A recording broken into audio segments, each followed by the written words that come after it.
पैसे को लेकर जो सिर्फ जेब में रखा कागज नहीं होता, यही पैसा खेत से फैक्ट्री तक, मजदूर से मालिक तक, ठेले वाले से बड़े कारोबारी तक सफर करता है। लेकिन इस सफर में एक परेशानी लगभग हर भारतीय ने झेली है। फटे नोट, घिसे नोट, बारिश में गल चुके नोट या टेप लगे नोट। अब इसी समस्या का हल निकालने की तैयारी में है भारतीय रिजर्व बैंक, क्योंकि जल्द भारत में कागज की जगह प्लास्टिक आधारित पॉलीमर नोट लाए जा सकते हैं। ऐसे नोट जो आसानी से ना फटेंगे, ना जल्दी घिसेंगे और ना ही पानी में खराब होंगे। भारत में अब पारंपरिक कागजी नोटों की जगह पॉलीमर नोट लाने की गंभीर चर्चा शुरू हो चुकी है।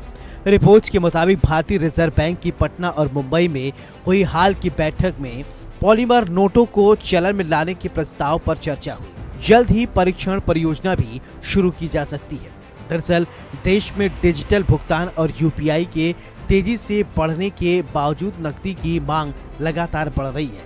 भारतीय रिजर्व बैंक के आंकड़ों के मुताबिक प्रचलन में मौजूदा मुद्रा रिकॉर्ड स्तर तक पहुंच चुकी है। यानी आज भी देश के करोड़ों लोग नकद पैसों पर ही निर्भर हैं। छोटे दुकानदार, दिहाड़ी मजदूर, ग्रामीण इलाकों के लोग, बच्चे, बुजुर्ग और रेहड़ी पटरी वाले तक। सबसे बड़ी समस्या है कागजी नोटों का जल्द खराब हो जाना। बारिश, पसीना, धूल, बार बार मोड़ना, जेब में रखना, मशीनों में फंसना, इन सब जगहों से नोट फटते और घिसते रहते हैं। भारतीय रिजर्व बैंक को हर साल बड़ी संख्या में खराब नोट वापस लेने पड़ते हैं। खासकर 100 और 500 रुपए के नोट सबसे ज्यादा जल्दी खराब होते हैं। यही वजह है कि अब पॉलीमर नोटों को बेहतर विकल्प माना जा रहा है। ये नोट खास तरह के प्लास्टिक पदार्थ से बनाए जाते हैं। ऑस्ट्रेलिया, कनाडा, ब्रिटेन और न्यूजीलैंड जैसे कई देशों से पहले ऐसे नोट चल रहे हैं। इनकी सबसे बड़ी खासियत है लंबी उम्र और ज्यादा मजबूती। एक बड़ी वजह नकली नोटों पर रोक भी मानी जा रही है। पॉलीमर नोटों में पारदर्शी विंडो, माइक्रो प्रिंटिंग और खास सुरक्षा परत जैसी आधुनिक तकनीकी इस्तेमाल की जा सकती है, जिससे नकली नोट बनाना पहले के मुकाबले ज्यादा मुश्किल हो सकता है। कागजी नोटों से ज्यादा टिकाऊ, पानी में जल्द खराब नहीं होते, आसानी से नहीं फटते, कम गंदे होते हैं, बेहतर सुरक्षा फीचर लगाए जा सकते हैं। नकली नोट बनाना ज्यादा मुश्किल। कागजी नोटों बदलने की जरूरत क्यों हो रही है महसूस? इसकी बड़ी वजह लगातार बढ़ती खर्च। भारतीय रिजर्व बैंक की वित्त वर्ष 2025 की वार्षिक रिपोर्ट के मुताबिक नोटों की छपाई पर खर्च बढ़कर 6,372 करोड़ रुपए से ज्यादा पहुंच गया है।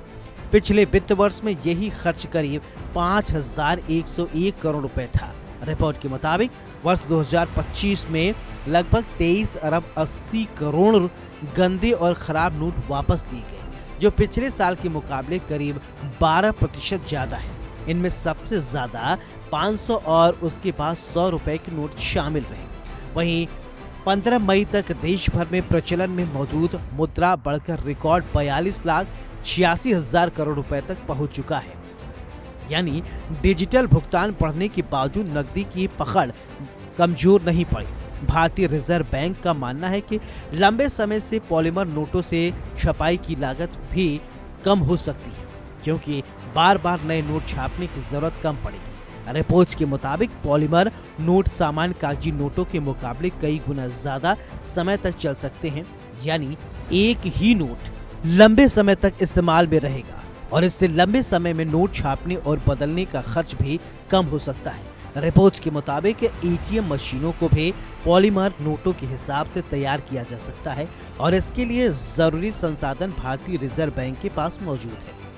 भारत में पॉलीमर नोटों का विचार बिल्कुल नया नहीं। करीब एक दशक पहले 10 रुपए के पॉलीमर नोटों के परीक्षण की तैयारी भी हुई थी, लेकिन बाद में ये योजना आगे नहीं बढ़ सकी। अब बढ़ती नकद मांग और खराब नोटों की समस्या के बीच इस योजना को फिर से चर्चा में लाया गया है। अब सवाल उठता है, जब यूपीआई इतना बढ़ रहा है तो नकदी की जरूरत क्यों पड़ रही है? तो जवाब है कि भारत की बड़ी आबादी का आज भी नकद अर्थव्यवस्था पर चलना है। ग्रामीण बाजार, छोटे कारोबार, दिहाड़ी मजदूरी, स्थानीय खरीदारी और रोजमर्रा के कई कामों में आज भी नकद पैसे का सबसे ज्यादा इस्तेमाल होता है। यानी डिजिटल भारत के दौर में भी नकदी की पकड़ कमजोर नहीं पड़ी है। सिर्फ नोट ही नहीं, सिक्कों को लेकर भी लोगों की शिकायतें लगातार सामने आ रही हैं। भारतीय रिजर्व बैंक के प्रयासों के बावजूद सिक्कों का इस्तेमाल उम्मीद के मुताबिक नहीं बढ़ पाया। वित्त वर्ष 2025 में सिक्कों की आपूर्ति बढ़कर लगभग 1 अरब 50 करोड़ रुपए तक पहुंच गई है। इनमें सबसे ज्यादा 5 रुपए के सिक्के शामिल थे, लेकिन कई दुकानदार छोटे सिक्के लेने से बचते हैं। कई जगह सिक्कों को नकली बताकर लेने से मना कर दिया जाता है। वहीं भारी होने की वजह से लोग जेब में ज्यादा सिक्के रखना भी पसंद नहीं करते हैं। ऐसे में मजबूत और ज्यादा टिकाऊ नोट भारतीय रिजर्व बैंक के लिए बेहद विकल्प माना जा रहा है। हालांकि कुछ विशेषज्ञ पर्यावरण को लेकर भी सवाल उठा रहे हैं, क्योंकि पॉलीमर नोट प्लास्टिक आधारित होते हैं। ऐसे में इनके निपटान और रिसाइकलिंग को लेकर भी भविष्य में अलग व्यवस्था करनी पड़ सकती है। पॉलीमर नोटों को लागू करना आसान नहीं। हालांकि पॉलीमर नोटों को लागू करना आसान नहीं होगा। नई छपाई तकनीकी, मशीनों की अनुकूलता, लोगों की आबादी में बदलाव और शुरुआती खर्च जैसी कई चुनौतियां सामने आ सकती हैं। लेकिन अगर परीक्षण परियोजना सफल रही तो आने वाले समय में भारतीयों की जेब में कागज नहीं बल्कि पॉलीमर नोट जरूर